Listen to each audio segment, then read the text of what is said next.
Hello and welcome to Matt's Garage. Well, I've finally got another episode in my 240 SX build series here. So this is the first of the metal work on the undercarriage here, and I've done it in sort of a how-to format. So I'm hoping some of the tips and tricks I share here will help you out with your own projects, or if nothing else, at least you'll enjoy watching me work on mine. So make sure you follow along. There'll be more videos coming up here as I progress on the car and get more work done. I've got the fuel tank all removed here now, and I just gotta plug off those lines. I've got the car jacked up, and I've got it supported in a couple places. I left the jacks back there under the factory jack location. And then I've also supported it under the rear subframe, cradle, whatever you want to call that.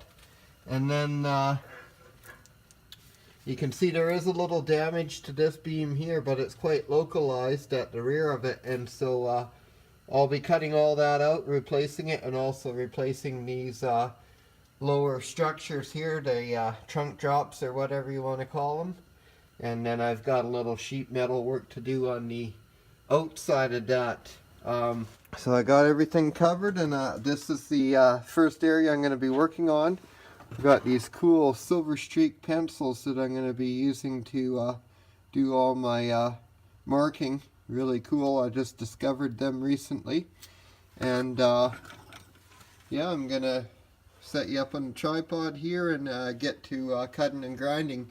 I've blocked off the back there so that none of the sparks can go in the interior.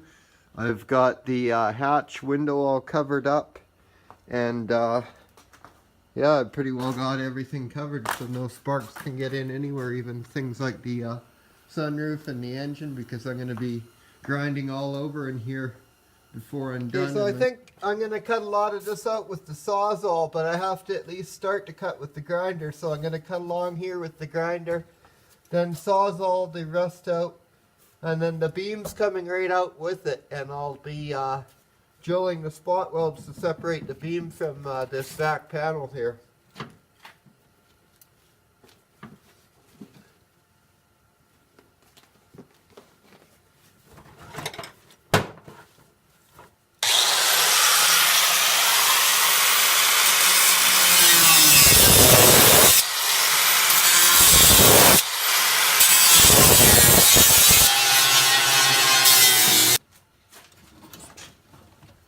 So now I'm just cutting through the actual frame rail with the Sawzall here.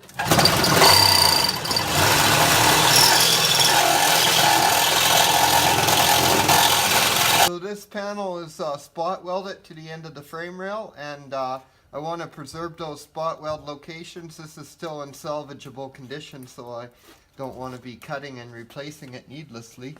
So you know, the spot welds are pretty easy to see, and you just center punch in the middle, and then you drill a little center hole.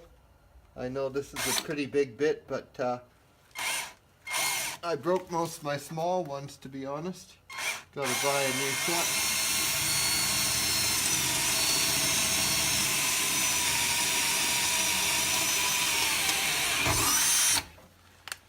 And then once I have them all center drilled, use a step bit to bring them out to size. The step bit's kind of nice because you don't really want to make them bigger than you need to, but some of them hang on a bit better than others, so if you have a step bit you can just keep going until you notice it's breaking loose.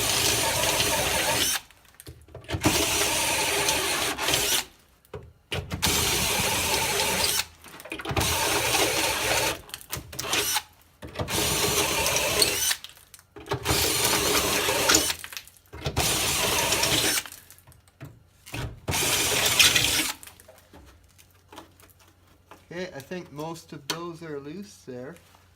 One's still holding. Still. The others are all loose.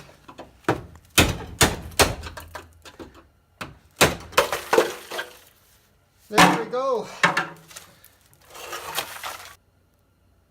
So you can see we're left with a large hole here now, but you can see how solid that piece of frame rail is there, where I'm going to be joining back into it. And I'm going to be replacing this entire section of floor pan, including this trunk drop, they call this. And so I'll be refabbing this piece all the way from where it joins to the fender liner back to where it joins to the rear tail panel here.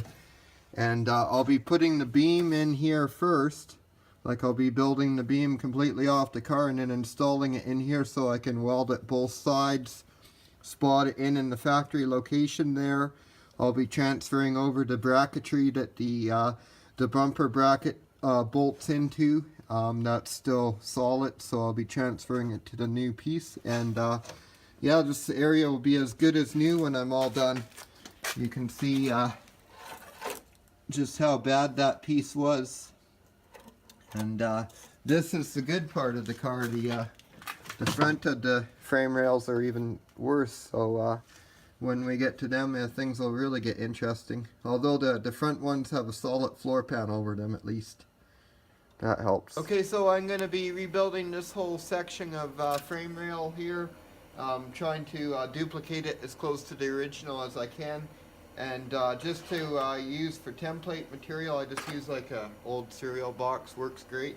And you can kind of build it in sections, like you don't have to, you know, form this whole piece of metal like the factory did. You can just treat one flat section as one patch and then weld it together. So that's kind of what I'm going to be doing here. I'm going to be building like the side of the beam with this lip, and then the bottom of the beam, and then the other side of the beam.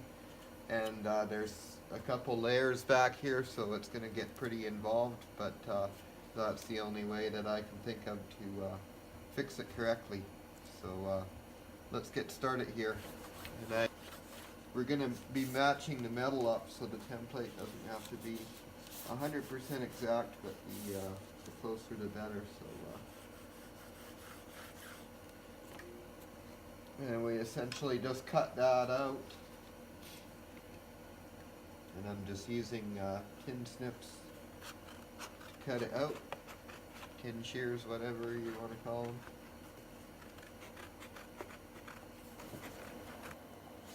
And there you can see we have our side template done, and there's a little bit of excess there, and that's fine. And we're probably gonna, you know, we're gonna lay this over a piece of metal, draw outside of it, and then we're probably gonna cut a touch outside that line, then match up the patch piece on against the old beam here, and then shave it back until it's, you know, in the perfect spot. And one thing I did notice is that actually I was wrong. This piece doesn't run all the way under like I initially thought it did. It only runs to that line, so there's an overlap here. So what I've done here is I've marked where that this lower piece goes to, and then of course marked where the outer piece goes to. I've got arrows there to indicate which line is for which piece, and that way I can very easily transfer both those onto a piece of metal using this one pattern.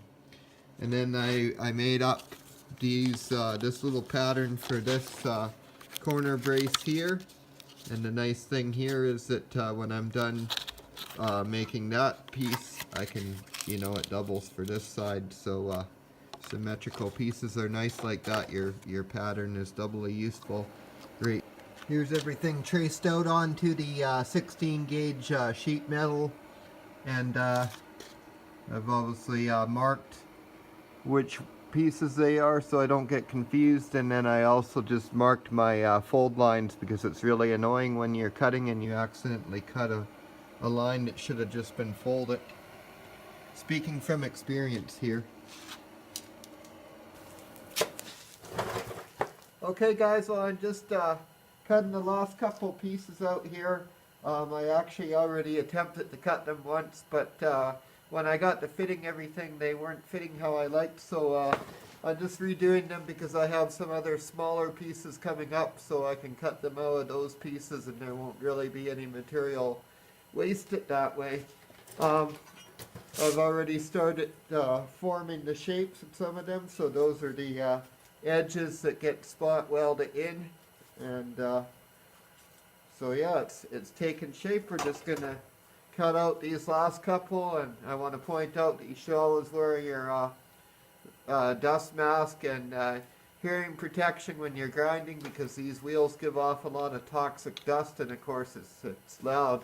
And full face protection is always best, because these wheels can blow up. I have a guard. You should always run a guard as well. I know a lot of people take them off to be cool, but if you've ever had one of these wheels blow up on you, there's nothing cool about it. So keep your guards on, please.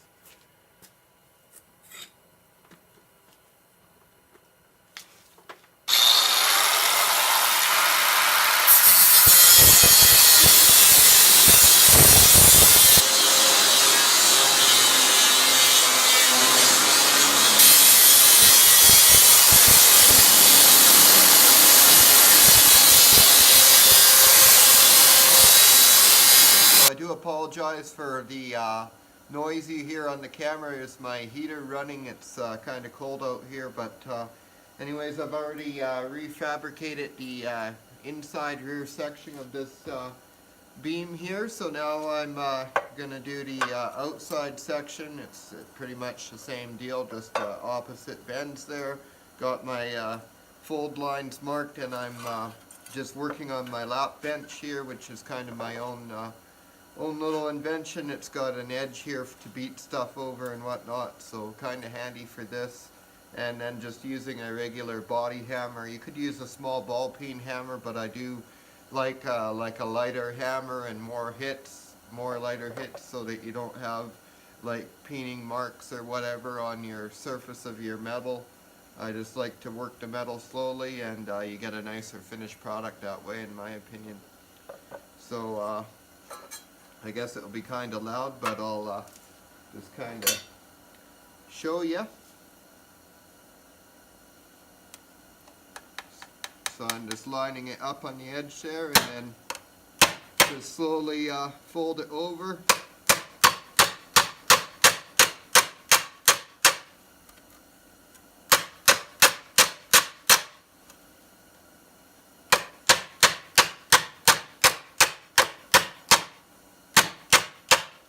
And I go back across it this way to keep the edge crisp.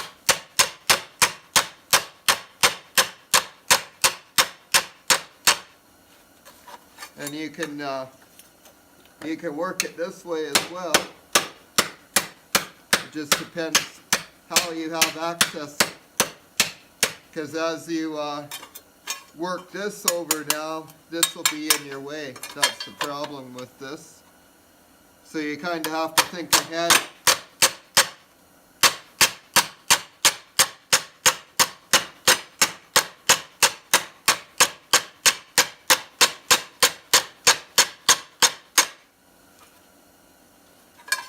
So there we have that tab there now. It's a little bigger than it needs to be, but we can trim it back later. That's not a problem. So now we're going to be doing the same thing here. I'll just hang that off the edge for now.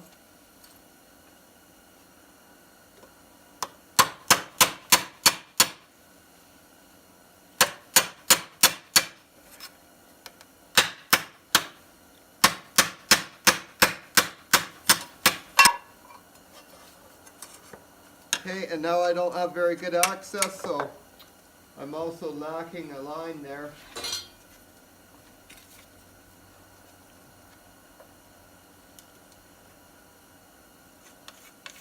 Just have somewhere to aim the hammer. Really liking these Silver Streak pencils. It's Mark All Silver Streak, so highly recommend that. Great for drawing on steel.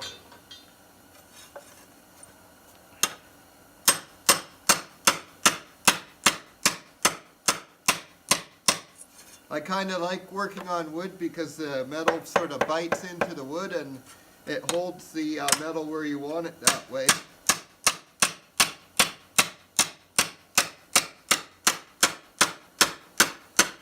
So I'm just working along it so that I'm not warping the main piece here.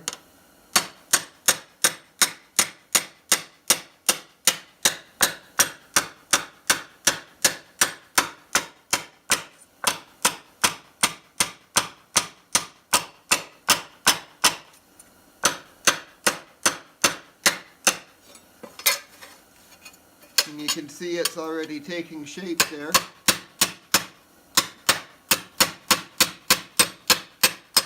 And as you're bending this over, especially with a thinner piece like this where you really want to force your motion in the way that you're trying to bend it, you kind of do a glancing blow with the hammer, like a sweeping blow, if you know what I mean. If you look at the hammer, I'm pulling it sideways as I'm hammering down, and that's helping to form the edge.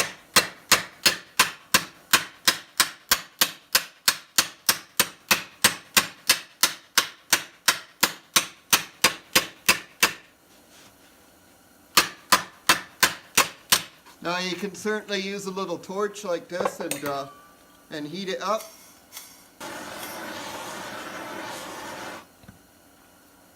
But it just depends on how complicated the piece is that you're working with, because sometimes if you're doing multiple bends in one small area, having a bunch of heat there can make it like spaghetti and things don't go quite where you want. So kind of experiment with that, what works for you for what you're doing.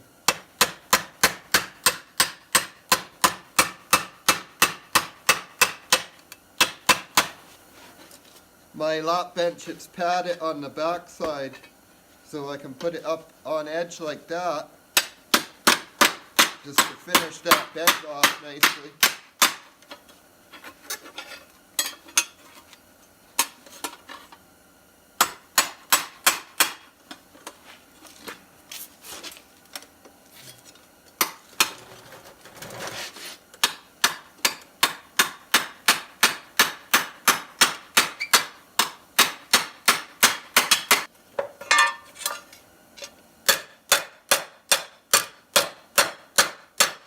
See, when I went back over that, it took some of the bend out of there, so it looked like I had actually gone too far, and now I got to go a bit more to get it where I need it.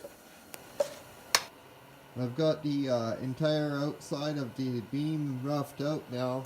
I still have to go around now and do the final fitment of all these pieces and kind of trim them back to the point where they'll weld together and be the exact dimensions that I need.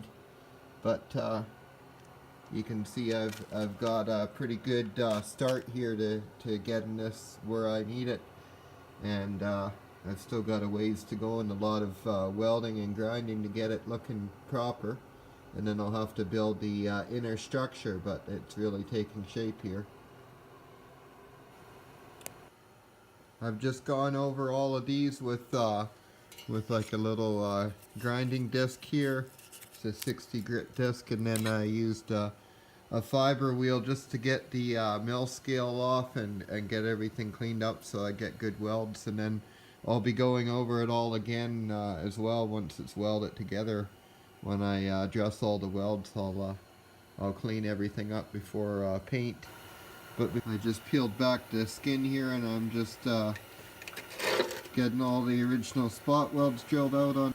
I just went ahead and kind of desecrated that with the chisel here. These chisels like this work great for breaking those spot welds. And so I got both the pieces out successfully there. They're in pretty good shape. Just have to clean them up a little. And this one, it has the fasteners are all broke off and stuck in there. But I've got lots of, these are just off a Dodge, but they're the same size and thread, so I'll just weld those in there in place, and then I'll grab some new used bolts for there as well. And so I'm just grinding off the old welds off these parts, and then also just using my grinding stone to clean up most of the rust, and then I'll just go over it with the fiber wheel after to clean it up a bit more. They're not going to be perfect, but they'll be plenty solid enough to last another 20, 30 years. So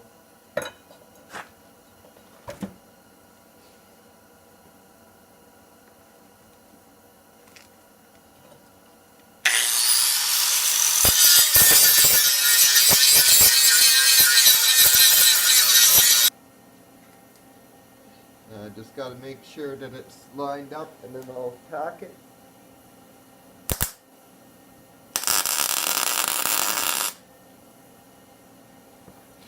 Then I'll just double check. Yeah, lined up.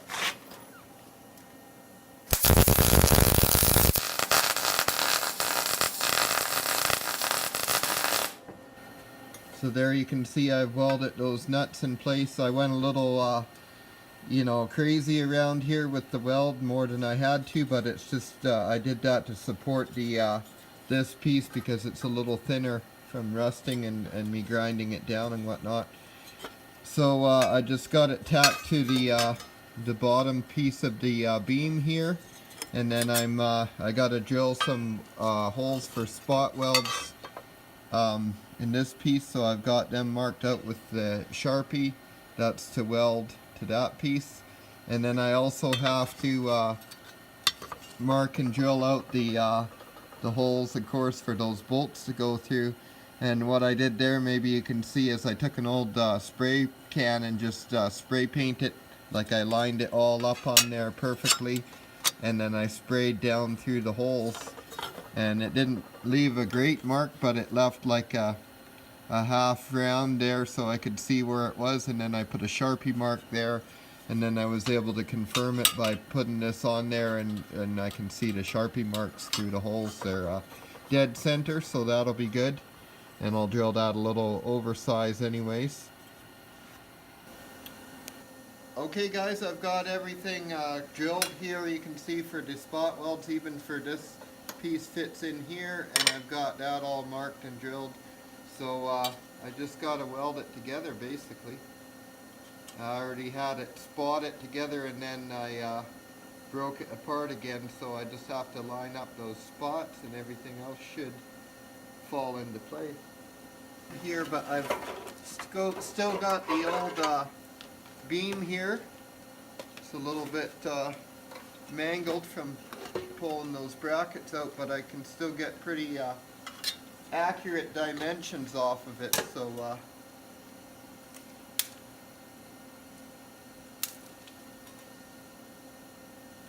and this is important because you know, it fits inside the other beam. So this is 2 3/8 all through here, and it's looking like our replacement is pretty well bang on everywhere. It's within a 1/16 of an inch all the way down, so I'm pretty happy with that. Just gonna measure this way, about 2 5/8 there. And that's about 2 9/16. So again, I'm gonna call that good. Can't get much closer than that. Don't need to. So I'm just gonna spot weld in those 3 holes there now.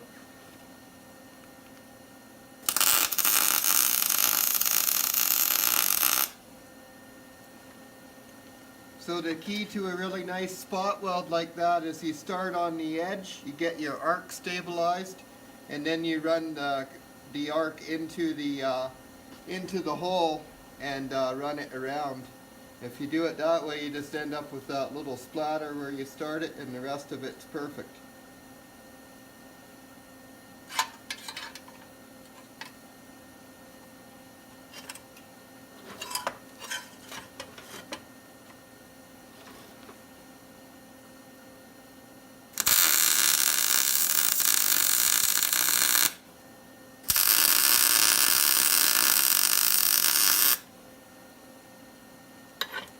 Nice. Well, I've got everything welded together, and as you can see, it's a little messy here. I end up messing up, and I had to drill out my spot welds on this side and move this panel back a little bit. And I also had to reform these flanges on here. They weren't lining up like when I went to test fit it to the car. But other than that, I've got it all welded together now, and it's really hot still. So I'm gonna start building the back half of the beam now, and I've already got everything drilled and marked out here, so it's basically just a matter of spotting it all together.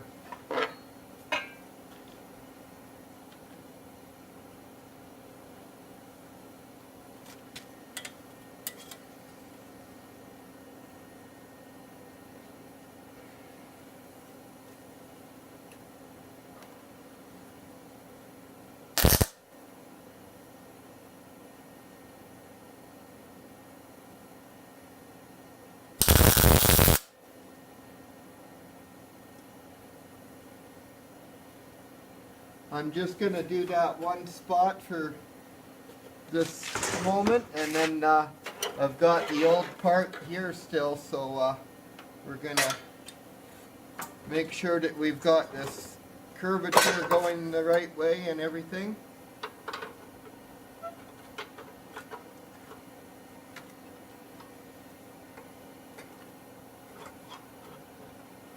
It's a little hard because this is so mangled now, but I can see that I'm a little off on that, just out here at the end, so I've only got a little bit of a spot there. I can probably just bend it over.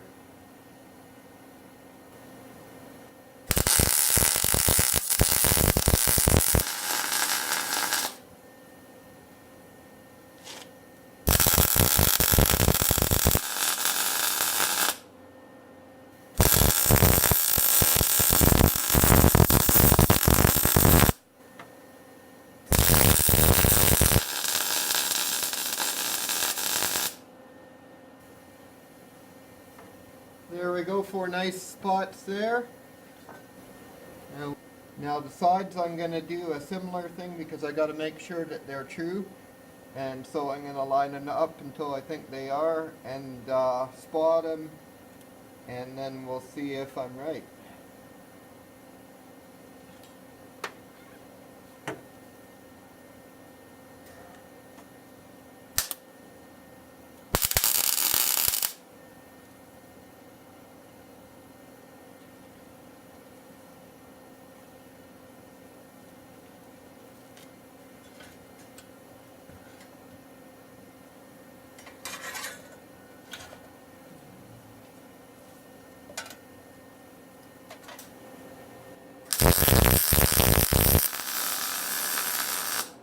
Okay, now for the fun part, I've pretty well got everything dimensioned out, and I've got the perfect gap up to at least here for the corner, so we're going to weld that all up.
So I'm just doing like a pole weld, pull ahead a bit and then back, ahead a bit and then back. It works really good on this kind of a scene. I bounced around, if you'll notice, and that's to kind of spread out the heat and get the piece to heat up evenly, and that prevents it from deforming it all on you while you're welding. Even though I've got it clamped down, the warpage in a piece like this would be stronger than what the clamps could hold, and I could still unclamp it now and it could spring up, so I'm going to leave it to cool with the clamps on, in fact.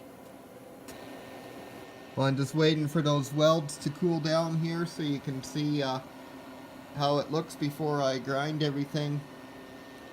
And then after I grind it, I'll go back over any like pinholes like that and re-weld them and re-grind them. So I'll also be welding these up and grinding that flange all smooth before I install it in the car too. Okay, so I'll be using my modified wood router here to grind this off. This is basically my die grinder, and so I'm using the die grinder attachment. Little 3-inch flap wheel works perfectly for knocking these welds down and rounding off this corner for a factory look.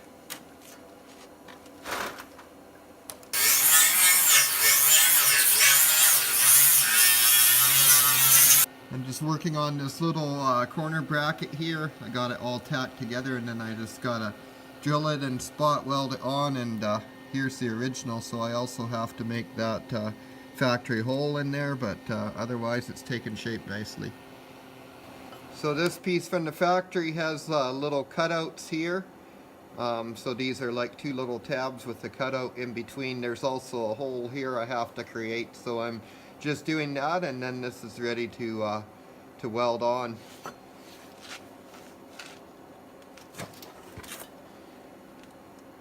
So I'm just going to be using this burr on my modified wood router to ream that out.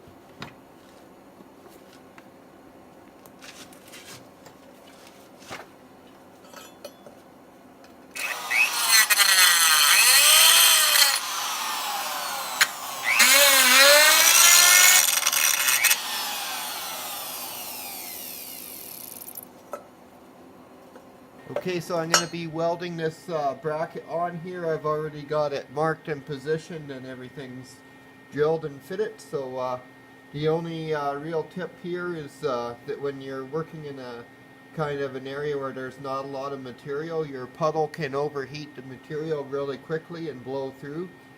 So what you want to do is start on the thinnest spot of the material. So like I'm going to be starting my circle right here so that it ends right here in the thick area. I hope you can see that, but I'm gonna go ahead and do it now to demonstrate.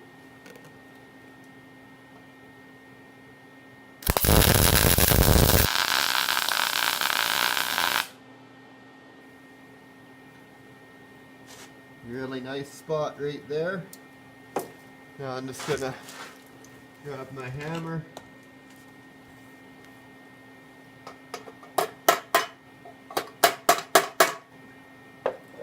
Make sure that that's fitting as tight as it can.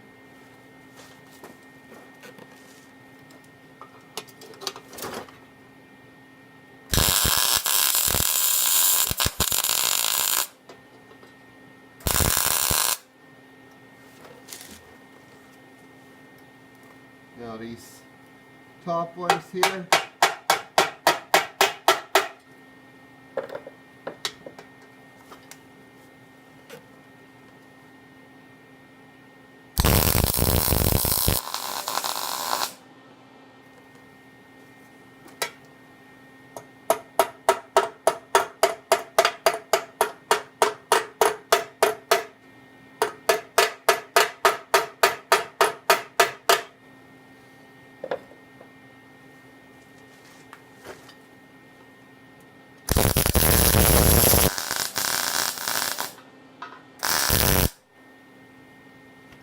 see that one burned away a little bit. Not too happy about that, but here you can see how that turned out. So I'm pretty happy with 5 of them. I wasn't too happy with how that one blew through, but what I did is I just added a little spot right there, and then when I grind it flat, it'll look pretty much factory still. Sometimes the factory spots kind of overlap the edge anyway, so that's okay, and they're all good strong spots that'll hold good. So I'll just dress them up and be done with it. I'm just going over it and adding all the factory holes and the factory locations on here. It's actually quite important. I use these holes sometimes in doing alignments and stuff, especially if you had some frame damage. These are reference points for straightening the frame. So it's important that they're accurately put in the new piece. So you can see I've transferred these locations to here, and I drilled this one out is already done, and this one I just gotta use the burr to remove that center section, and it will be done as well.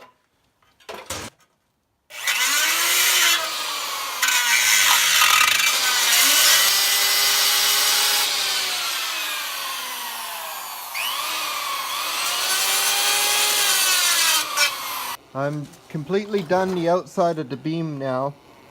You can see I ended up putting a tab on here and putting that fastener there.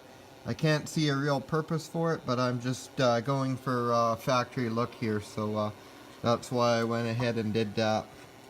I got those welds ground there. I had to use the carbide burr to get in there, and I've just got to build the internal pieces. There's 2 more supports that go in this area. They only come halfway up the sides.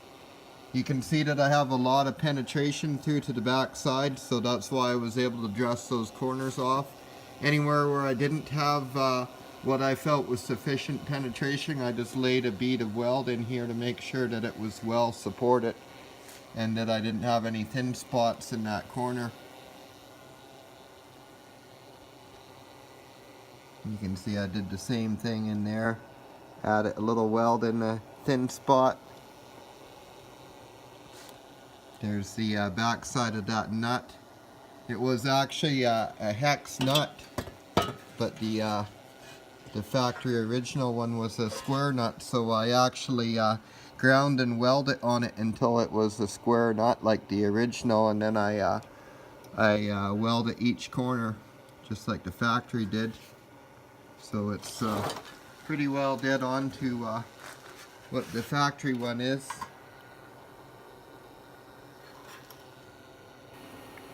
I'm not going to do a lot of footage covering the makings of these internal parts here. Basically, the idea here is I'm making the part like just tacking it together internally here inside the other part to get a nice fitment. And then I'm pulling it out and just spreading it a little bit, and I'm going to actually make it so that it fits a little tight in there, so that I actually have to force it down into there when I do the final fitting down in there and tack weld it in. And then there's another piece that goes inside, and that's to try and get the closest duplicate to the original pieces that went in there. They're kind of the sides angle like that, and they don't quite contact on the bottom corners. Here's an end view of what I'm talking about. You can see how kind of curves out, and the corners, there's quite a gap in the corners there. So I'm trying to duplicate that same shape where it kind of goes a bit narrow in the corners.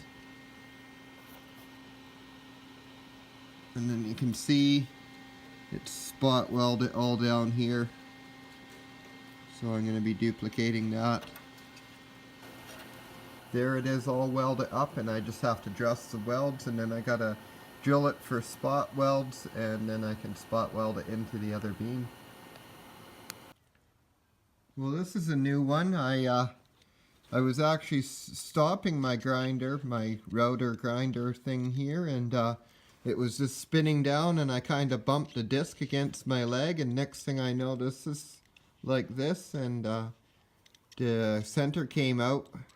I think that's the real problem, is the center came out, and then the disc was probably flapping out, and that's why it caught on my leg, because I was kind of surprised when it touched my leg, and then the whole thing started vibrating like crazy. So anyways, not a big deal. I wasn't hurt or anything, but it kind of scared me, and I'm still not sure how it happened, because this has very little power. I'm running it on the lowest speed, and it stalls out like nothing. So I would have thought it would just stall before it would have bent this, but it didn't. So I think I have another one of these at least. So it sheared off the spiral drive on the disc there. Kind of annoying. Didn't damage the router any, at least. So, well, this is where I'm at now. I've got the frame rail all done and everything's trimmed and polished up, but I'm just welding the internal piece in there. So you can see I've got that all drilled, and what I've gone ahead on the inside and done is just put some paint down the edges.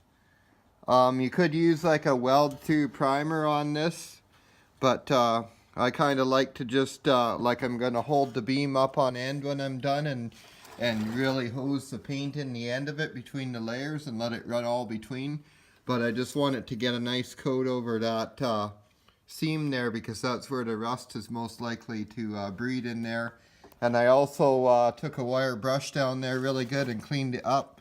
And even before I did that, I took this I got this mini grinding disc there, and I was able to get in there and just kind of smooth out that weld so there's not as much areas to trap moisture and dirt in there.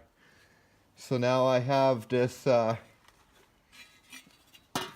internal piece here that I'll be doing the same thing once after I get it welded in. I'll be coating that. Every layer will get a coat of that rust paint in there, and then when I'm done there'll be several coats applied every which where and doused in everywhere so that it gets all between all the layers and everything's sealed up nice. So I'm going to get to it here. Okay, so I'm just going to be doing these spot welds. I've got the clamp here holding everything tight. It's really important to get a nice tight joint there, and here we go.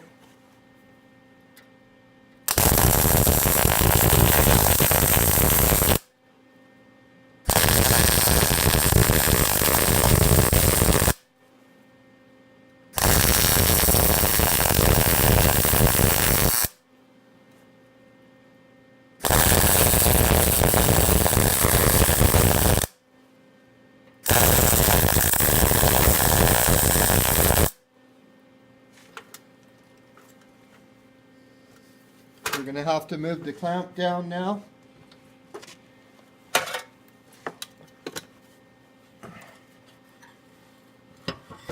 You can see I've used a socket in here just to bring it up to the right height. Works pretty good.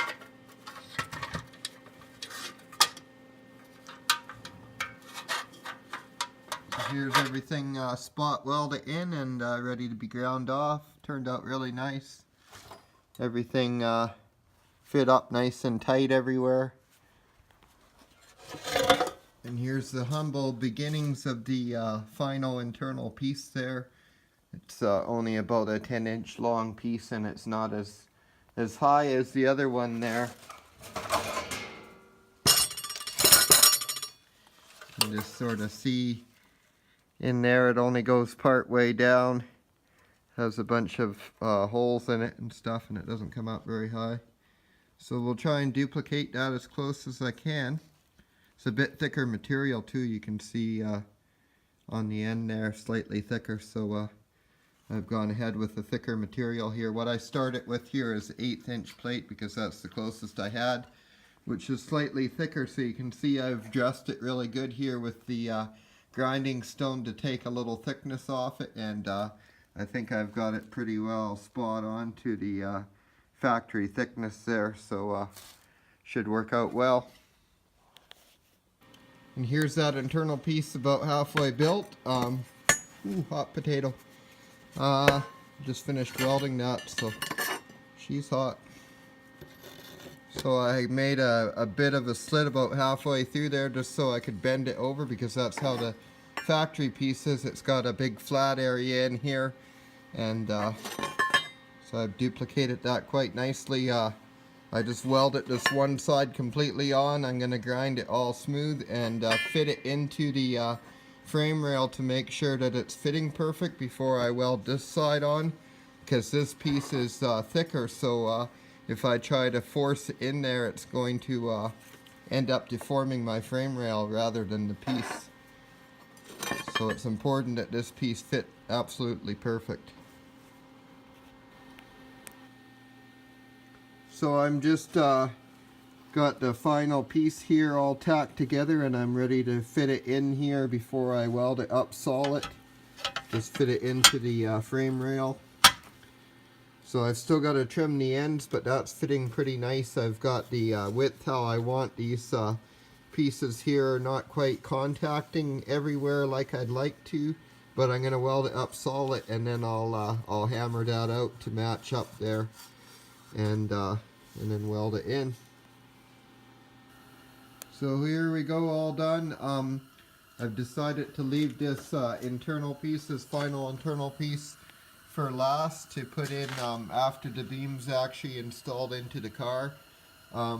Simply because, well, it will allow me better access to weld the joint and then dress it and then weld this in over top the joint, but it will also allow me to manipulate the new piece a little bit.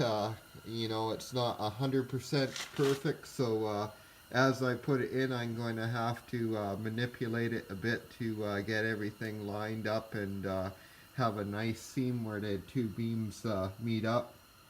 But overall, I'm pretty happy with everything. Like I say, there's a couple little imperfections, but mostly just of the cosmetic nature. It should fit the car pretty good, and definitely strong enough to do the job and all that stuff. So you know, I wish I could have built it a little faster, but that's just the reality of it. To build a quality part like this takes a lot of time, and I've got just about 40 hours of labor into just these two little parts here. Seems ridiculous, but there really is no alternative. They don't manufacture these replacement parts for this section of the car. I looked into it, so this is really the only option to save this car, and I've already decided it's worth saving, so that's what I'm doing. Thanks for watching Matt's Garage. Don't forget to like and subscribe, and stay tuned for more.